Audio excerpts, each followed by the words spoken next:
Hello and welcome to Pollock and Thurston here on July the 13th. I am John Pollock, and joining us from Wrestlenomics HQ, it is Brandon Thurston, who is here live from Buffalo. Hello, Brandon. Yes. Hi, how are you? The home of Raw this past week, which you That's did not right. attend. Yes. I did not. I was not among the 9,000 or so tickets distributed. Yes. The unofficial rule is once you hit 9,000, you get something to pander to the city. And that is what Seth Rollins had to do, coming out with buffalo wings I did see that. to open up Raw. I mean, how endearing to your city, or would this have been a collective groan for most Buffalo natives? I don't know. I had it on mute. I imagine it got over though. Chris Gullo was there in person, so He did go. All about that on Sunday, I expect. Okay, well, we will look forward to a live report from Chris Gullo talking about Raw. And you can find Wrestlenomics every Sunday, patreon.com/Wrestlenomics. So much like the Bloodline spiking quarter hours, Wrestlenomics spiking those Patreon numbers, surpassing 500. Let's get them continuing to soar. Brandon Thurston continuing to be a draw in the wrestling media space. So every Sunday, check them out, 11 a.m. That's still there. The business is on fire, and so is Wrestlenomics business. Yes. Sure. I also several sources have indicated to me a real big guest coming to the Gentleman's Wrestling podcast in the coming weeks. But I can't reveal who yet, but maybe Jesse Collins. Okay. He will break that news. But we have a great guest joining us today. You can see all of her work up on YouTube. She has her own Substack that we'll talk about. And from Digital Spy, we're talking about the great Stephanie Chase, who is joining us on a Wednesday evening, UK time. Stephanie, thanks so much for making some time to join us, and welcome to the program. Hey guys, thanks so much. Yeah, it's 8 p.m. here in Liverpool, which is a really perfect time for me. So thank you. We have, there was a lot of stuff I wanted to chat with you about. You wrote what I thought was just a tremendous article last week that seemed to get a ton of attention. First of all, can you just talk a little bit about what went into writing this? And was this something that had sort of been building for you, talking about women in the wrestling media space that I think was probably eye-opening to a lot of people that either are not in the media space or just have not experienced the same things you have? Well, yeah, firstly, thank you, for your comments about my article. That really means a lot. I wrote it. It was based on a particular incident that happened, that I mentioned in the article. And that drove me to write it at that time. But as far as, my actual reasonings for writing it were a lot of things that had been building up. I've been in not just the wrestling media space, but the wrestling space for a long time, as first as a fan, and then as someone that tried for a little bit to wrestle, and then as someone in the media. And I did and have experienced a lot of things that I felt my male counterparts haven't. And that just really aren't talked about, the differences of being a woman in the business compared to being a man. So when the particular incident that I mentioned in the article happened to me, I started thinking about everything that I'd experienced. And at the same time, I'd been thinking a lot about kind of why am I here?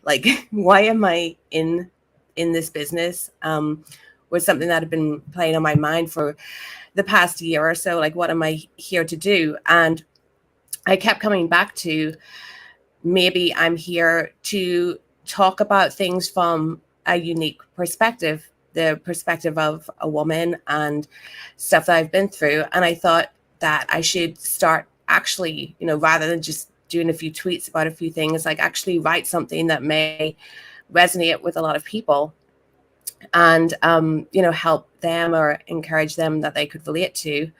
And maybe, people that it didn't resonate with, but men could read it and maybe get a little bit more of an understanding or get a conversation going. So that's really why I wrote it, to put this kind of stuff out there and put it in the conversation more, because it is, it's very different, I think, being a woman in the wrestling media space to being a man. I think we encounter a lot of different things. So I was looking up the viewership data just to make sure. It is still about 1/3, at least US TV viewership data, about one third of the audience are women. Obviously, I mean, it's been apparent since I've been doing this regularly since about 2015 or so. It's definitely not 1/3 women in wrestling media. Yeah. I have some guesses why that might be, but I was wondering if you have some theories. I think firstly, like wrestling media is super hard to get into. You know, I'm really lucky to find Digital Spy, a place that was covering wrestling, get a job with them. You know, I started as an entertainment news reporter with them. I saw that they covered wrestling and was like, hey, I've been writing about wrestling on my own and I would love to do that for you. And they ended up saying like, yeah, sure, it'd be great having someone that could actually just cover that. So it's super hard to get into. So anything that's really hard for everyone to get in, I think extra hard for women too.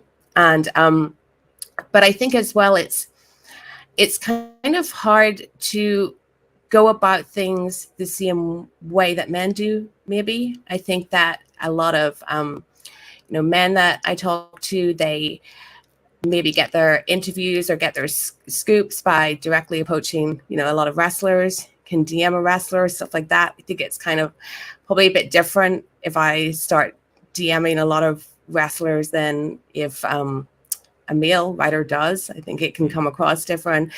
It can lead to different things. So I think maybe that's a bit of a barrier, that it's kind of maybe harder for women to know just how do I actually get into this? How do I get a start? Like, how do I make connections? I think making connections is super hard. It's something that I find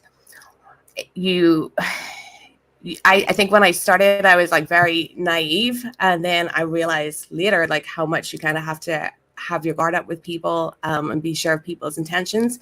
So I can understand that things like that might be a little bit of a barrier to women getting in. But I think in general, just wrestling is, on the media side, just super hard to get a job into. So there are going to be fewer women doing it. You also posted some of the like negative responses you got to this article. And when you are putting your work out there, are comments like that rare? Are they common? Because, it's comments that I don't care how much someone disagrees with me. I don't think I'm getting like that level of scrutiny and responses like that. And I think that's something that I can't put myself in your shoes. But how common are comments like that? Yeah, they can be pretty common, when not just when you write something like that, but like when you say anything that someone disagrees with. They're first, if they're the type of person that's going to leave these comments and be combative like that, the first thing they're going to do is find a way to discredit you. And I think that the male trolls find it easier to try and discredit women. They just jump to like anything about your appearance is fair game, or anything about how you present yourself is just a way that they think completely discredits what you're saying. If I'm writing a serious piece that I really believe in about the treatment of women in media, or how we can be disrespected because like the lack of respect was a big part of my article, then you get these people being like, well, of course you don't get respect. I can see cleavage in your photos. And that kind of thing is unfortunately like a response that I see a lot. People think that's just because of how you look or how some of your pictures might be, that's why you shouldn't be taken seriously, or why you should deserve bad treatment, or people thinking less of you, or thinking that they can disrespect you, take advantage of you, or think that your intentions aren't truly professional. But I mean, I just see all that stuff as total garbage. Like, it is hurtful to read some of the stuff, but at the same time, I do think that if you're the kind of person that is going to discredit me based anything on what I look like or anything else I post, then I don't really have time for you at all. And I do wish a lot of people, when they make negative comments, especially when it comes to appearance or women's presentation, would just maybe think more about how they would feel if this was said to like any of the women that they care about in their life. Because I think a lot of times people aren't able to see that or think of it from that perspective. I was in addition to directly hostile stuff that women in wrestling media get, I was thinking, I listened to this philosophy podcast. So I was a philosophy student, and they were talking about how in academics and humanities, the philosophy departments are overwhelmingly dominated by men, and maybe part of that is because of it's a debate, and men are more socialized to be good at debate, and maybe women are more socialized to be good at conflict resolution. And that stuck out to me as maybe having some similarities to wrestling media, where we got to have the takes and argue with each other about who's the best wrestler in the world right now and who's going to win the award and stuff like that. Does that sound right to you? Yeah, I can maybe see that. I think maybe it's partly that, and partly how hard it can be sometimes to, argue your takes when it's mostly men arguing back at you and kind of being like shouted down a bit. And I think sometimes when you put certain takes out there, or even talk about your experiences, like I did, it's seen as like a woman thing, like this woman complaining, this woman shouting about this, and that can certainly be a reason to make you think, not to do it. But I think, yeah, even sometimes when I say certain things about wrestling, it's like, oh, what does this girl know, or this girl likes this wrestler because of that. And it can almost make you like stop and think sometimes before like even saying anything. And I think like, yeah, a lot of this space is not maybe the journalism space, but like say the YouTuber hot take space is definitely dominated by like a lot of very loud, shouty men that I think, yeah, I would think twice about kind of wanting to be a part of that. How have you found as WWE has certainly got a lot more serious about its female presentation over the last 7 or 8 years? Like, what have you noticed? Has that permeated? Has that changed with the fan base over these years? Like, how have you acknowledged that? Because I try to imagine a social media world in 1999 and how that was, how females were being presented at that time. And for a lot of these male fans, that is what they grew up on and is sort of the mindset they are locked in as they are consuming pro wrestling. Yeah, that's a huge problem. Like a lot of the there's a lot of fans that are from started watching in the same era that I did, which was, just before the Attitude Era, and the stuff we saw there, like how bad it was. And now things have got a lot better with how WWE presents women. There's so many more women on social media as wrestling fans. I think for me, the first kind of real big shift I saw was like when Bayley was on NXT, and how many young like children that she brought along, and I thought that was such a big deal. So there's a lot more female voices there on social media, and I think the younger male fans are way receptive of women's wrestling than they ever have been in the past, and the ones who definitely started watching during that Women's Revolution era, the Triple H NXT era, definitely take it a lot more seriously than maybe some of the older ones who are still living with the idea of the presentation that they grew up with, that happened in the Attitude Era. Like we have a lot to get over when it comes to the stuff that happened in the Attitude Era, still. I also want to just read this this quick portion from your article, and you can read this at stephaniechase.substack.com. I definitely recommend people to check this out. But you wrote, "Speaking out is not wrestling's past. When it happened, I saw many men want to jump to be the ones who were seen as supportive and helpful, but as the years have gone on, many have stood down. I know there were so many who wanted to be my friend, help me professionally, and be seen as a champion of women's voices. But once they ticked that box, then they thought they could close the chapter on it." And I thought you summarized it really well about speaking out not being wrestling's past. It's almost as though it's like the COVID of pro wrestling, that all of a sudden one day we woke up and everything was cured. And what are we talking about here? As we are now 3 years removed from speaking out first surfacing, what would you say, especially you being based in the UK, where I think that was sort of ground zero of the movement, of where you see the industry right on the ground there, and what has been learned from it, and what still needs to be front of mind, and steps that still remain to be taken? So the particular bit that you wrote out, that was something I've been thinking about a lot, because I can tell you that when speaking out happened, there was some months where it seemed like every guy was your friend, and wanted to help you. And I think at that time there were so many, offers coming in from places of guys just wanting to have to be seen as the person that was giving a female voice a platform. And there was so much tokenism.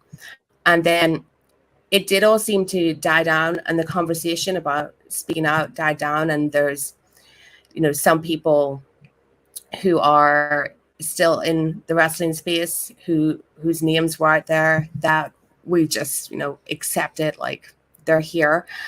And it's hard, because the particular incident that I wrote about, was tied to speaking out. It all started to do with a wrestler named being brought back, and the transparency over the investigation. And I do feel like we're at the point now where the idea is more, how can we make everyone accept that someone is back in the business, rather than actually, consider if they really should be, or if everyone wants them to be. And I think that there are not enough women being given a voice in these conversations, because the industry itself is very male dominated. It's men at the heads of organizations making the decisions. And that was the reason why I felt particularly strongly at the time when I wrote the article. So I think that we need to still think about speaking out as something that we are actively trying to make the wrestling world like a better place, and not just think about it as like we cleaned up the whole industry, because I really don't think that we did. And from what I've seen, I don't think that is totally true, that this is a great place where there's full equality, and where women are totally safe, whether it be safe to just exist or speak. So I think there's so much that we could still be doing, and still just having that conversation, and making sure that women are always part of the conversation when we're talking about like wrestler safety, what goes on, and even other things about women's like booking and presentation, whatever. I just really would love to know that there are women's voices always being heard. But speaking out is definitely not part of the past, and it is, I think, still a big issue in the UK. Yeah, and certainly when it comes to creative, I know there have been, I don't know about currently, but there have been some writers who are women on the W writing team. There's a lawsuit involving one of them that came up recently. When it comes to AEW, I think you asked on the most recent media call, Tony, about whether there were women involved in creative, and he named a couple of coaches who are women, but it's clearly him and maybe a few guys that he's listening to. So I don't know that it's improved that much as far as women having a real influence on creative. No, that I really wanted to ask Tony about that, because you hear about the men that are helping, like Moxley and Brian and Jericho, and I know he mentioned Sarah Stock and Madison Rayne, who are coaches rather than being in creative. And I listened to Wrestlenomics where you talked about this, Brandon, and I think it was Jesse who said that we know that Tony's like the main person that makes all the decisions. So, is there really like a conversation to be had about who else is in there? And I think there very much is. And I do think back to what Big Swole said a couple of years ago about representation, and how all that went down. And she was saying that there wasn't someone there that she could see backstage creatively helping that, represented her or she felt that she could relate to. And like at the time that kind of went bad because Tony fired back about the people in the company like himself and Mega showing the diversity, but it's not what she was talking about. She was talking about like what's happening with the lawsuit involving, I think her name is Brittany Abrahams, the WWE writer. Right. And she was saying how important it was for her to give a voice to someone like Bianca Belair. Her writing for Bianca and Bianca, they can relate to each other. And even with her being in the room, there was still a lot of stuff that was getting shot down or not communicated properly. So with Tony, he may have the final say on the booking and everything like that. And that's totally fine. But I think that there should be some female voices in that room that are able to write for the women and help the women develop their characters, because the women in AEW definitely don't get anywhere near the screen time that are equal to men. And maybe if he had some, women there helping craft good storylines for them, that would help the entire division. And I look at someone like Sky Blue, for example, who's just at the beginning of her career. And I think I hope there's someone backstage really helping Sky Blue that can relate to or know what it's like to be Sky Blue at one point in their life. Like, I hope it's not, a man in their 50s trying to coach her who may be like a brilliant wrestler or a brilliant promo, but doesn't necessarily get the perspective that someone like her is coming from. So that's why I wanted to ask Tony the question, because I think, if this was a normal TV show with a diverse cast, you would, of course, be asking who's in the writer's room other than the showrunner that represents everyone. And, if we don't have any women represented writing, you end up with something like The Idol right now. that's what a show's like when the women are shut out of the conversation. So I really do hope that there are women there backstage that are helping with these things. One thing that ties a lot of this together, along with the kind of present situation in the UK, is something that came out of Speaking Out, and that was the all-party parliamentary group on wrestling. Yeah. And I was looking up like when they launched this in 2021, and they placed all of these recommendations, and a lot of it was in response to Speaking Out. We fast forward to today, and this is a group that is, they were quoted in the BBC about helping WWE get WrestleMania into London. How would you assess this group, Stephanie? And has that mandate somewhat switched where, from the outside looking in, it feels as though this was something that was designed for sort of safeguards towards pro wrestling, and now it's like working hand in hand with pro wrestling companies. And I think that's a difficult line to balance. Yeah, the all parliamentary group, as far as I'm concerned, they're a bit of a controversial group, shall we say. Like, they were started when Speaking Out happened. I personally don't think, from what I know and what I've heard, that they were really taking everyone into account. I think that there were some companies and groups that jumped on them, and maybe some of the people that helped set it up were involved there. And when it comes to anything to do with Speaking Out, I feel like they went quickly quite quiet on that and turned into very much like in a partnership with WWE. And that's kind of what makes me quite uncomfortable about them. They've been in Parliament mentioning Clash of the Castle, and now they were giving these quotes to the BBC about WrestleMania coming to London. And when it comes to that, I'm like, should London really be bidding to host WrestleMania at any time? Not when we're a country that's having an economic crisis, not when the politician talking about it to the BBC is a Labour politician and is hooking up with WWE, who don't let workers unionize. That it seems like a real conflict of interest. Yeah, and they smile a lot when they're comped WWE tickets to events, I think, and they we have All In coming to the UK, and it hasn't cost the UK anything. There's going to be well over 70,000 people there. And that's something that they've in no way celebrated as much as they will anything to do with WWE. But I think also the quotes by them were picked up a lot. And I think there's maybe kind of like a slight misunderstanding of what their actual power is as far as making anything happen. They're just like a parliamentary think group. These groups don't really have any, real say in anything. They can certainly stand in Parliament and say it'd be great for WrestleMania to come to London, but that doesn't mean it's going to happen. But I would like if I saw them.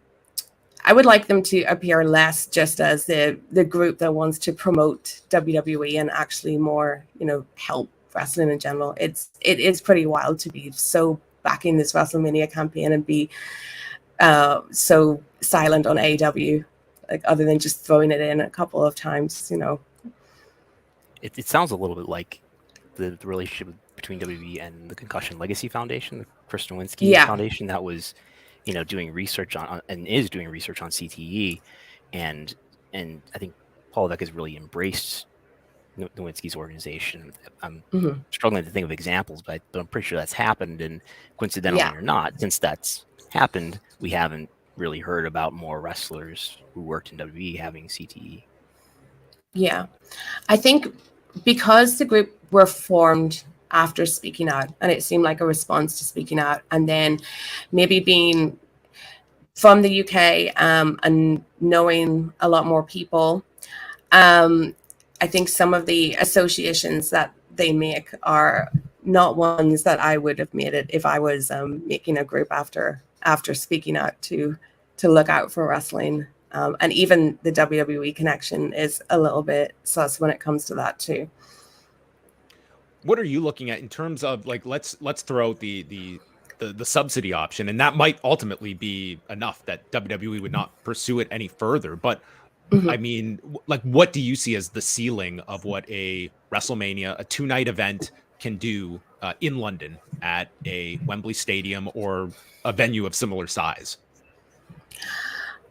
It's hard to know what the ceiling is now with what AEW has done, because WWE certainly has a lot more presence in the UK than AEW, and AEW has managed to sell, around 70,000 tickets now. So I think WWE could certainly equal or beat whatever record that AEW sets. They did really well with Clash at the Castle. I think that was around like 65,000 tickets maybe.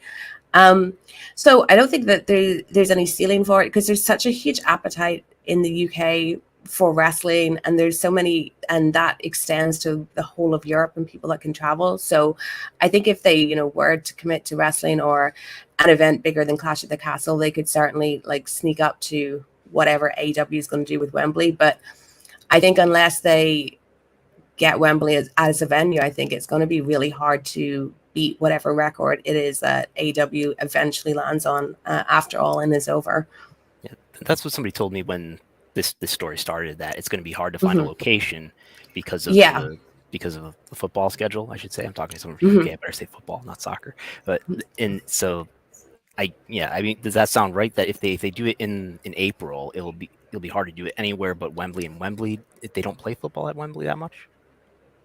Yeah, I'm not too sure about how much football goes. I'm not a football expert at all, but yeah, I do imagine that they'd find it hard to have a location. And then if they pick Wembley, you've got like that direct comparison to AEW. I mean, I don't know if you've seen the ads that AEW are running about Wembley, where they're like, "Yes, we mean it. It's Wembley," and that is kind of maybe the feeling of just how crazy it is that they're actually, running this stadium is like beyond belief. So I would be surprised though if WWE like jumped into Wembley like right after AEW did it, because if they do fail to sell as many tickets, then that wouldn't be the kind of headlines that they would want at all. As well, when you look at that week, I would say, like, there's such a golden opportunity here for AEW. Like, you have the huge stadium show, and I'm curious to see how much like mainstream coverage they can get that week leading into it. Like if I'm AEW, Yeah. I'm offering everybody. But what do you think is like the appetite for AEW to kind of outlets that are not typically covering pro wrestling? Like, do you think like this will be enough of an event that crosses over and can get them a lot of attention that is usually reserved for WWE and nothing else when it comes to wrestling? I think they can get a huge amount of attention for it. I think maybe the problem will be that, and I think this is kind of the same in America too. When people don't know about wrestling, they see wrestling as just WWE. So you're bringing on these AEW wrestlers, and you have to explain that they're not wrestling in WWE. But there's so much that they could do to publicize this in the UK. I do have a worry if they're capable of doing it, because I'm not sure like how well their structures are in place when it comes to media and media relations. Like I've not seen that much promotion for it in the UK yet, and I'm sure that will ramp up as we get closer to it. But as far as like getting people on TV shows and stuff like that, I wonder how good they're going to be at doing that, because I certainly feel like with my experience working in the UK that they do kind of neglect the UK quite a bit, but now suddenly they're coming over for this big All In show, so they're going to have to really like ramp that up. But I don't know, I'd worry about how much the structure that they have in place when it comes to like media relations and PR and everything to actually like make the most of this massive opportunity that they have with the Wembley show in the UK, to make the UK like AEW's second home, which they could really do with like just on the back of this show. And Tony makes this point all the time, right? That in the UK, the most watched wrestling show is Dynamite because it's on ITV, which is a big network, as opposed to WWE on BT Sport. But even despite that difference in the power of the networks that they're on, it's still WWE that dominates in the UK. Yeah, it's still WWE. Like you see, most reported on. You see, like when they were over for Money in the Bank, and Damian Priest was on like a Sunday morning cooking show like the next day and stuff like that. And WWE is the wrestling that people know. As far as like the viewership figures are obviously really good. It is weird how it's showing in the UK though. It's like on ITV2, and every week it's going to be at a different time and stuff like that. So I'm not sure like how many people are actually like that engaged with knowing that AEW is on that channel. I think that they probably have way more viewers like on Fight than they actually do watching it on ITV. My impression from being on Twitter is that all UK viewers are watching live on Fight. Yeah, like that's my impression too about UK, that it comes from Fight, at 1 a.m.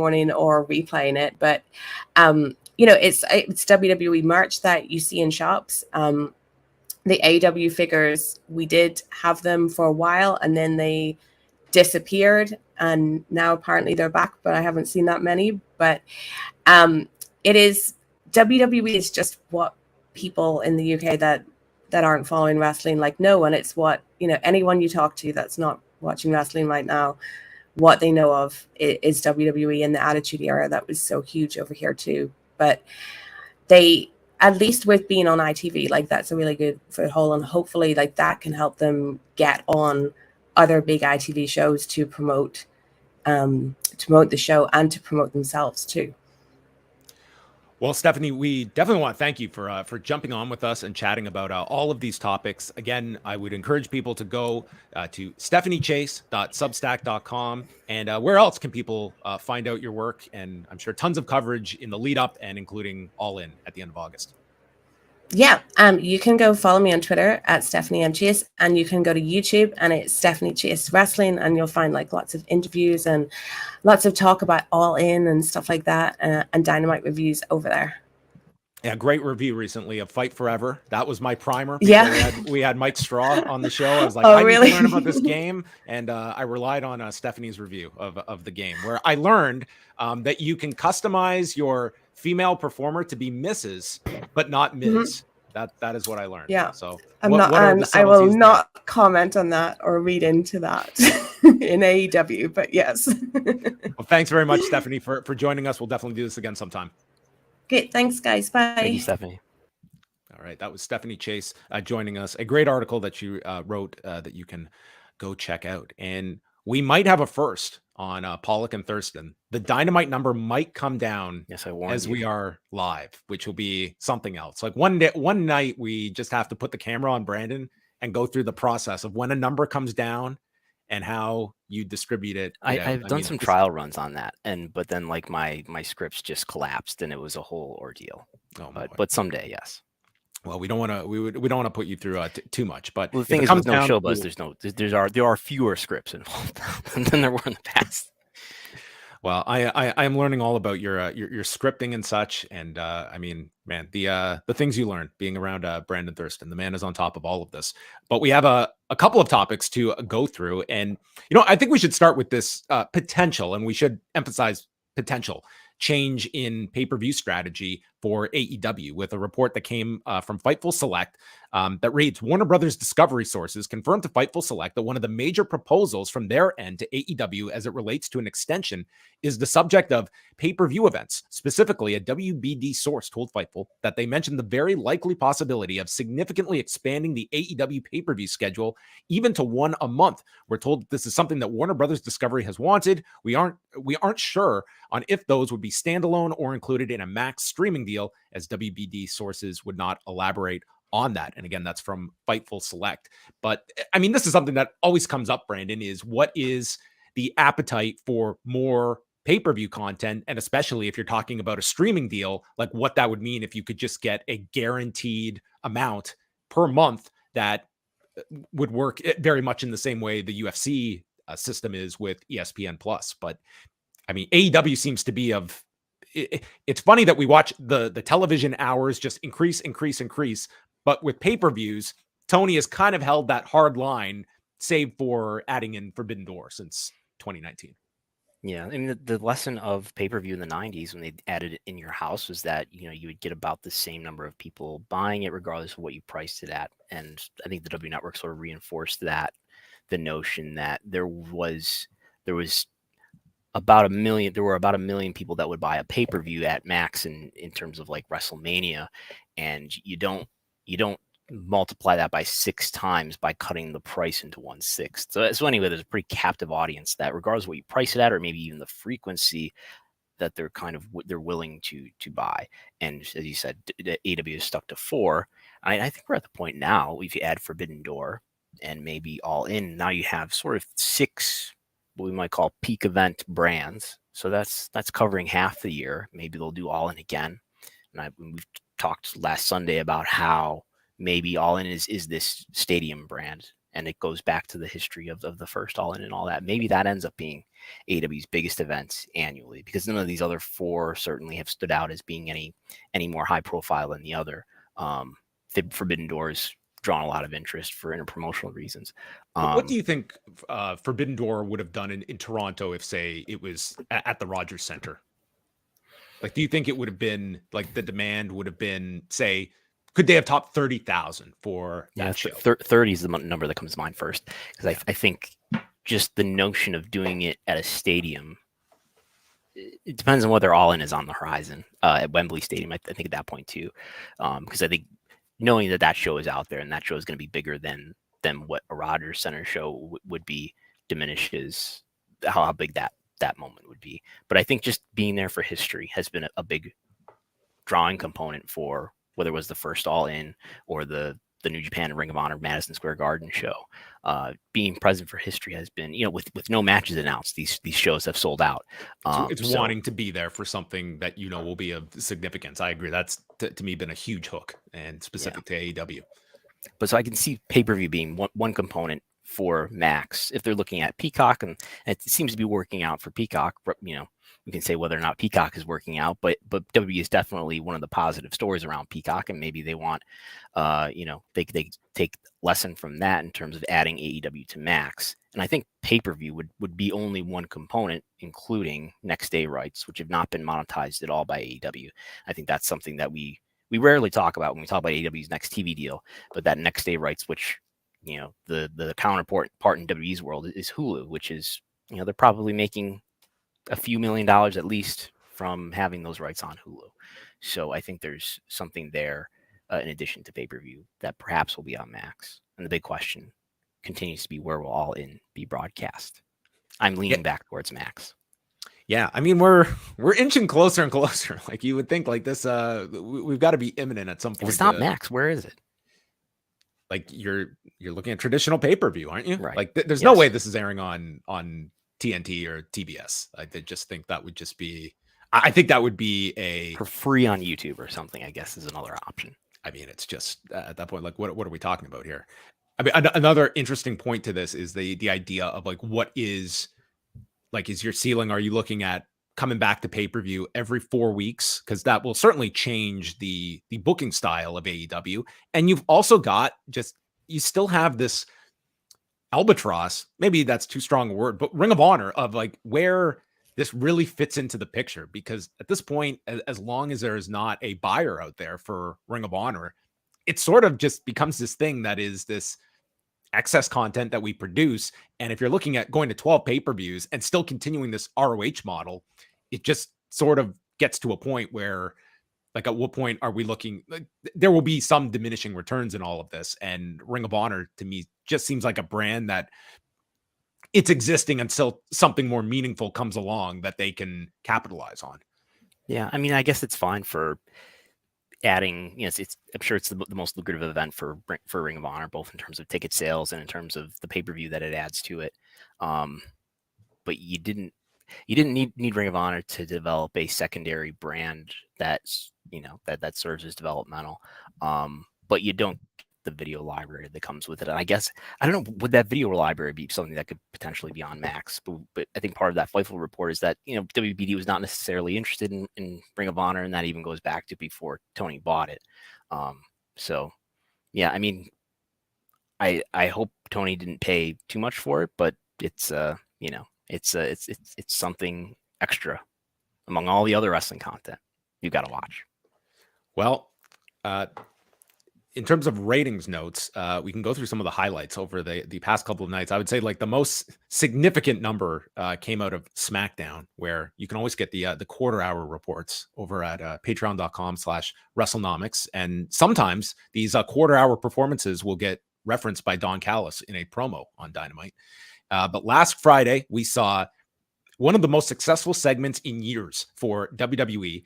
The show kicked off with the trial of Roman Reigns, and this went approximately 35 minutes. And that second quarter topped 3 million viewers and more than 1.2 million in the 18 to 49 demographic. I mean, just a gigantic spike for this Bloodline segment that just continues the true movers when it comes to any professional wrestling story. Like, it is this one by a landslide, and this is, I would say, the most successful one that they have produced so far. Yeah, to put it in perspective, I have no data point that's as high as 3 million, since this is only going back to like early 2022. So if you're curious, I guess that the Christmas 2021 would probably touch it, because most of that show, I think, in fact, was over 3 million. But it was huge. And in terms of the quarter to quarter growth, it was something like 29%, I think, in the demo from the prior quarter, because it's the second quarter that they jumped from 956 to 1,229,000. So it was, like this was just, it was a long segment, but it was just and no ads, benefit of no ads in that second quarter. But that is such an astonishing quarter to quarter growth rate that it's like few quarters I've ever seen. And again, the most viewership that I've seen since reporting all this stuff since early 2022, and the demo alone, over 1 million viewers. So, like, just to put it in perspective, not to make an AEW comparison, but to make an AEW comparison, Dynamite does well under 1 million viewers most weeks, and I can't think of the last time they did 1 million viewers. It's been many weeks. More than 1 million viewers just in the demo for SmackDown during that segment. When you look at a something like this, and this is going to be, you cannot replicate this too easily unless it was another like significant Bloodline segment, but you can certainly see based on the last couple of weeks with Dynamite, they are focusing a lot more on out of the ring segments, not just simply bell to bell, quick interview. Do you look at AEW as this is a signal of something that we can capitalize on, or that people want the alternative and we should not be trying to replicate what is working so well with WWE? Because it does seem like at least Dynamite, they are experimenting more with, instead of like, it just seemed to be a fear of going without bell to bell ring action for any significant period of time. And now that's lessened. Yeah, I mean, it's certainly not what AEW was sold at from day one, right? Being this more sports-like presentation of wrestling. I have to admit, that's not what I want from wrestling in terms of being not sports-like. I want an alternative that I wasn't getting from WWE in terms of respecting the notion that this is a pseudo sport, but we're going to treat it like a sport, and we're not embarrassed to do it. But we've seen, we have a world title program here with MJF and Adam Cole that's involving video game play and hanging out at the bar. So that's what we saw last night. We'll see, but it's done okay. It's not like those quarters have crashed in terms of the quarter hour ratings. I don't see them as being big jumpers either, but it hasn't been a negative, and it's been a minor positive, I would say. The fourth week of Collision, which had Samoa Joe and CM Punk, they did 580,000 viewers, 0.21 in the demo. So this was a major rebound from Hamilton, which is poor Hamilton. I feel they're going to be a punchline for a while. When do you expect the return dates to Hamilton? What year? About a year from now. I don't know. I don't know about Hamilton, but they'll go back to Southern Ontario about a year from now, I think. Maybe not Hamilton, though. So you look at 0.21 for Joe versus Punk. Would this be, after 4 weeks, is this considered sort of the range you would hope for Collision to hit, or is this under what you feel is the satisfactory level? Because yes, this is above what is traditionally in this slot, but at the same time, this is, a lot of resources are going into this show. Do you look at a 0.21 as a good number, a great number, or is it still below what you would expect your number 2 show to be, or 1B really to Dynamite? Yeah, no, I think that's very good. 2-1 and nearly 600,000 viewers total is just about what the second episode did. It'll be interesting to see what happens when there's not a CM Punk match again, because we do have last week, and apparently that was my read, is that okay, it's the holiday affected that episode greatly. Maybe no Punk match. I know he was on commentary, but maybe no Punk match affected it. But Raw, which was closer to the holiday, the Raw was on Monday, the holiday was on Tuesday. NXT got crushed on the holiday. Raw did an okay number on that Monday, despite being 1 day removed from the holiday. Did very well when you look at other, ones that coincide with the holiday. Like they held up really well. SmackDown, of course, did that tremendous number on the Friday. You're a little bit more removed from that. I just think like that Collision in Hamilton, I think the lack of a Punk match hurt. It also it did not feel like a must-see show going in that weekend. I don't think anyone was stunned when that number was so low. And we will see this weekend. You do have Punk in a prominent match. You have the finals of this tournament. And again, it's like there are going to be weeks that CM Punk cannot wrestle. You cannot rely on this. Like this show that is very much concentrated on one individual. And for the long term, it needs to have those legs that a CM Punkless Collision is something that can sustain itself without its prime performer. And then Fightful did have a report about what WBD would be happy with in terms of the performance of Collision. And I believe they reported number 5 or better. If it's in the top 5, that's pretty good. And just coincidentally enough, both this most recent episode on July 8th and the second episode back on June 24th, both ranked number 5 on cable. So I mean that logically that makes sense. The ranking among all of cable or all of TV is, it's putting it in the context of what television is doing generally, and that makes a lot of sense. I mean, I can tell you though, I don't think AEW was getting ranking information, at least immediately, until this past couple weeks, where there's been no show buzz, and we've got Tony Khan tweeting a chart that looks kind of like show buzz. Will he be putting out these charts at 4 p.m. on? I hope so. Thursdays and Tuesdays. I hope so. More data, the better.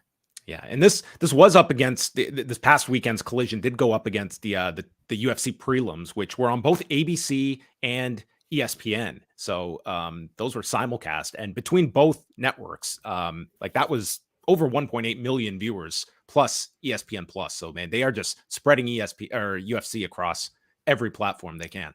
So there was more viewership of the same telecast on streaming on ESPN Plus, in addition to what it was doing on traditional TV. Yeah, we saw the numbers for. Yeah. Yes, but no viewership numbers yet for ESPN Plus. We await those the streaming transparency.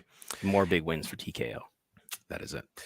So there you go. That was some of the numbers from the last week, and NXT doing 671,000.20. Actually, very similar numbers to Collision this week, outside of like your 50 plus that NXT still has a higher concentration of. But when you look at, I mean, they were fairly close and quite a lot. 35-49 is where NXT does edge out Collision, but you do have NXT. Certainly these main roster cameos have made a difference.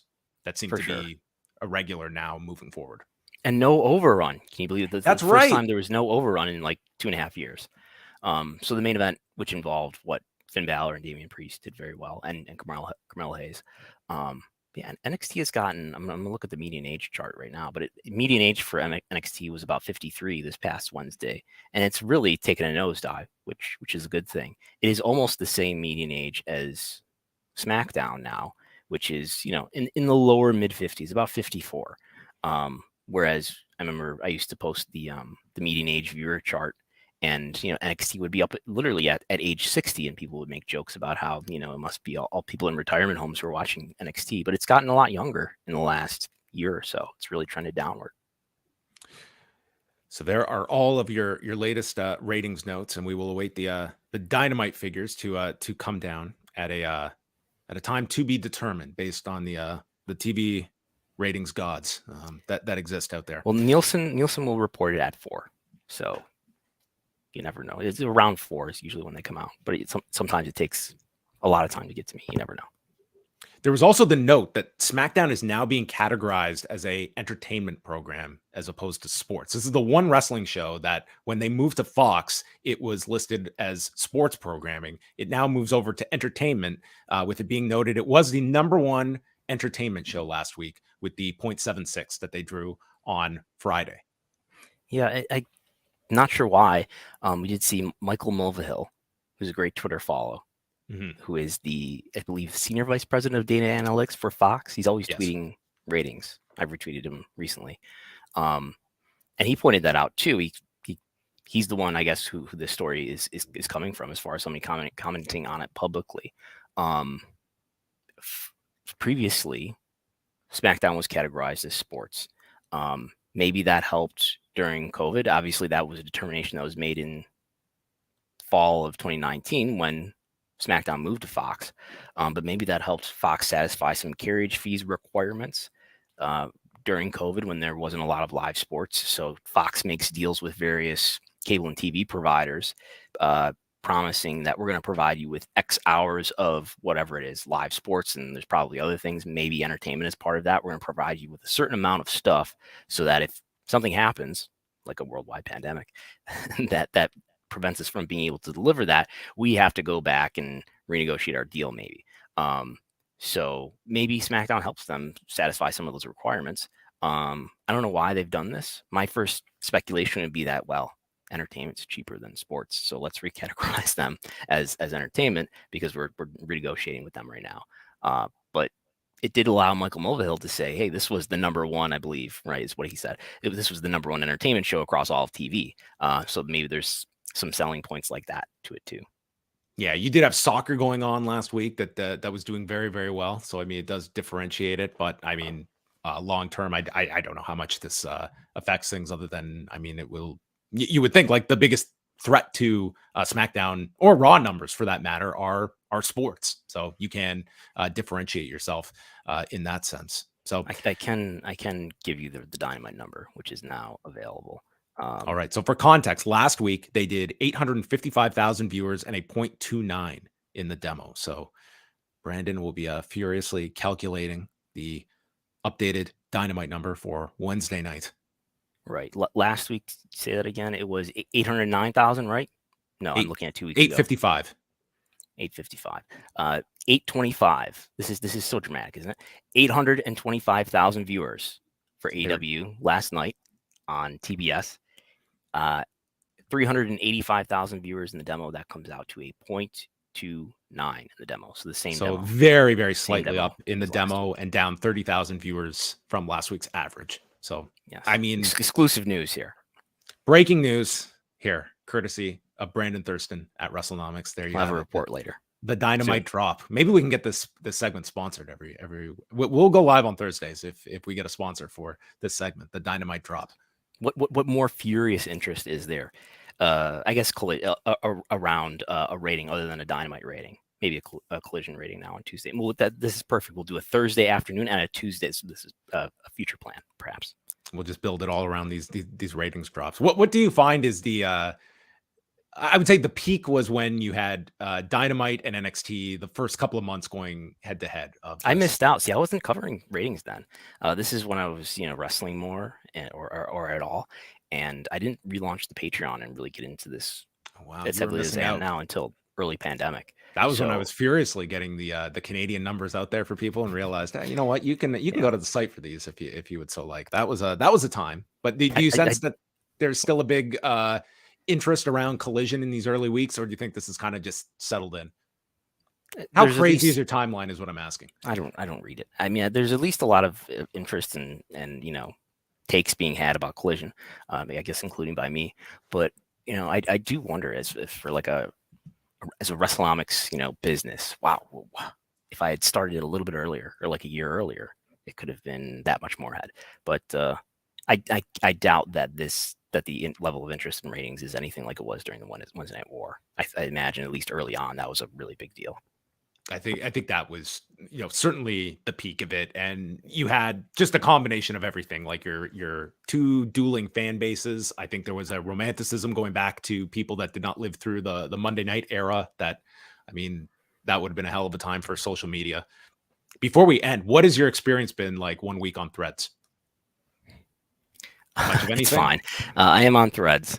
BH_Thurston is how you can find me on Threads. It's fine. I really need a chronological timeline, though.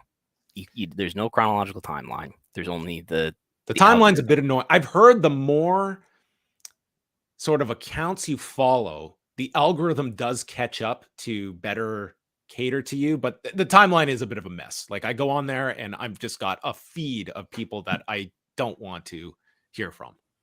So yeah. I haven't had a remarkable experience on Threads. It's very chaos free at the moment. I will say that. So I like that. I've experienced no hostility yet. Yeah. I've only made one ratings tweet though.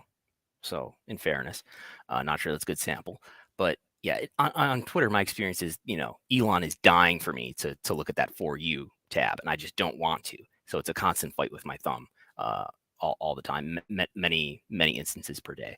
But I want a chronological timeline, and then I have some lists that I follow, and none of that is possible with Threads yet. But I imagine they'll have more features as time goes along if this continues to be as popular as it is. I mean, it's very smart in the sense this rollout could not have gone better, and now you can just slowly introduce, like they can announce direct messaging, and it's going to be like this mind-blowing thing of, oh my god, I can direct message now on Threads. So, and I'm sure the DMs will be all meta DMs, like I don't even know, but Facebook Messenger I think is connected to Instagram DMs. Shows you how little I use these platforms. Yes, and maybe is that connected to WhatsApp? I don't use WhatsApp either, so I don't know. You're not on WhatsApp. Well, I have it, but I've never had a need for it, really. Okay. Well, it's just another time drain. That's what all of these things are. It's just a messaging app, right? It's just a way to message people. It's more global. If you have to talk to people, outside the country, right? Yeah, it's good for that. I understand a lot of luchadors rely on WhatsApp. That's what I'm told. Yeah, so sure. If you want to tap into that community, that's where to go. But where you can go every single Sunday and throughout the week is patreon.com/Wrestlenomics to follow Brandon and all of his great work. Is Sunday too far out for you? What are we going to be doing? Are we going to be doing a deep dive into creative, all your opinions on every wrestling storyline that's going on? We'll get a deep breakdown. No, never. None. We have let's see here. We have some of what we've talked about already. I don't know. I've got some Wembley slides in here, but it'll come together as the days go on here. It's Maybe like some attendance about so I've started a write up on just sort of expanding on a tweet that I made last night about comparing what the TV attendances were for WWE now compared to what George Barrios revealed them to be in the years of 2014 to 2018. Spoiler, WWE's doing better than they were in those years. Yes, they have done a very successful job of creating a moat around them. I need to really go revisit the George Barrios isms. The bingo squares, yes. I was going to say it's a home game. It comes with you. So check out all of that as well. You can go to postwrestlingcafe.com and starting this weekend, it is our G1 coverage. There will be coverage of every single G1 show beginning Saturday. We've got Karen Peterson and Bruce Lord that will be going through night 1. And then Wai and I will be doing a free show on Sunday going over night number 2 of the G1. So you can jump on board and follow throughout the summer. You can also get in your picks. Postwrestling.com/G1. I've got free to mine enter. You have submitted. I have Yes. to do my picks. So you can join Brandon Thurston and many others. Free to enter. Make all of your picks throughout the G1, and we will see how everybody fares. I had a decent showing last year. I'm hoping I do better this year. It's always a tough tournament to book. You know, I was thinking for a Wrestlenomics subject. I imagine the G1 is going to be running a lot of the same cities or even the same buildings as it was last year to do a market-to-market comparison. Because I think capacity in both years, both this year and last year, is going to be pretty unlimited, right? I think so, yes. Yeah, So I don't think there's any restrictions at this point. And I don't think there were too many last year, if any. So it'll be an interesting project to look at that. Do you sense like G1 interest, like with just more hours of AEW? What impact do you think that's going to have on a G1 from someone that maybe was kept up on it pretty regularly in years past? Do you think that the North American output is such now that it's going to be fewer and fewer that are watching non-WWE, non-AEW wrestling? I don't know if I'm the best person to answer this. You probably tell I don't watch a ton of the content. I know you guys have been talking about this. There's so much, and there is. I don't know that I watched any of the G1 last year. I don't know. Since the pandemic, I've really, it's really interrupted how much I've watched New Japan. I have unsubscribed from New Japan World only early this year. I thought about and I'm thinking about resubscribing. I probably will. We'll see. If it's really great and people really talk about it, I think people will watch it, and maybe there's a little bit of a tailwind from the emergence of social media and the internet. I know a lot of that has already been saturated. There's not a huge uptick in that. But if it's good enough, I think people will watch it, but it doesn't help. I mean, it hasn't helped New Japan at all that AEW exists. It's probably the best thing for them at this point to partner with them. But New Japan was in a far better position before the pandemic and before Kenny Omega and the Young Bucks and other people worked elsewhere. Yeah, it's just a long-term question I have, and it might be proven wrong that like these other companies, they can find their audiences, but I just see it being just a further struggle for your kind of secondary. And like just looking at this weekend alone, you have big Triple Mania event. TNA's got its biggest show of the year. You've got the G1. It's you've got a 3-hour AEW block on Saturday nights, and this is just a regular weekend in the middle of July. And I just think that any of these events on their own, they would command that more attention, the more likelihood of some buzz coming out, and that's sort of what they're relying on, is like that word of mouth that the big match is on this show that you have to go check out. Like, how much is it unlike? I'm tempted to make this analogy and realizing it's not a perfect analogy, but how much is it unlike? If you're a big fan of the NFL or the NBA or whatever sport, you're not watching every game, obviously. No. You're watching a lot of it, but you're certainly not expected to watch every game to follow it or to understand, to be really, in touch with what's happening. Is how much is wrestling different in that way, right? Like I know people will make the argument, I just can't keep up with what's happening in WWE or with another show of AEW. I'm just not going to be able to keep up with it. It's going to overwhelm me. Are we at that point where like you don't have to watch all, you can watch one of the shows per week and you still get what's happening? Yeah, no, I think that there is, I would say the difference in the NFL comparison is that like each market has its fan base. And I would look at like certainly The WWE, stories within the team, I suppose. Yeah. right. Like AEW, WWE, they have very healthy fan bases that might just consume those. I would argue that like, I don't know if there's just a contingent of Impact Wrestling. Like, forget everything else. Our walls are up. We watch Impact on Thursday nights. Like, to me, they are drawing from an audience that when they can fit it into their schedule, they're watching Impact. If they can fit it in, they will order an Impact pay-per-view. And I would go across the board of a lot of companies at that Impact level that they are drawing from. I think New Japan is a bit beyond what Impact is. I think there are people who, you know, who Impact would I would put on like that third level. Yeah. New Japan is second, and whatever you want to like, obviously we know what 1 and 2 are for most people, but yeah, it's just that level of, it's like a Triple Mania, for instance, is, that certainly does have its core audience that is watching. But these Triple Mania shows, they rely on people that are only watching a couple, maybe one show a year. And is that person necessarily jumping in to watch this when they're keeping up with more stuff than ever? So, and to an extent, there is finite media space in terms of, let's say, post wrestling. It would be easier to cover Triple Mania if there wasn't the G1 and 5 hours of AEW and so forth. Well, we have to go deep on the stuff. We got a deep bench, so you can check out all of that. John Cena, he watches everything. He does. That man watches everything. So there you go. That is going to wrap things up. A big thank you to Stephanie Chase for joining us, and for you as well, Brandon. We will have a show next week. So originally, the Dark Side of the Ring schedule had listed Bash at the Beach 2000 for next week, but now it is listed for 2 weeks from now. This is breaking news to me. Yes, it was breaking news to me yesterday. So when that show airs that week, we will be having David Bixenspan on Pollock and Thurston. He's committed. He is committed. So he will jump on with us, and we will go into WCW 2000, the Hogan, Vince Russo debacle that was Bash at the Beach 2000, the legal case that followed, and the demise of WCW in 2000, which David Bixenspan and Chris Zellner have done some excellent deep dives into. So it'll be a great time to catch up with David Bixenspan on the show. Yes. So we'll figure out something next week, unless you need a week off, because this is a lot of content. I know.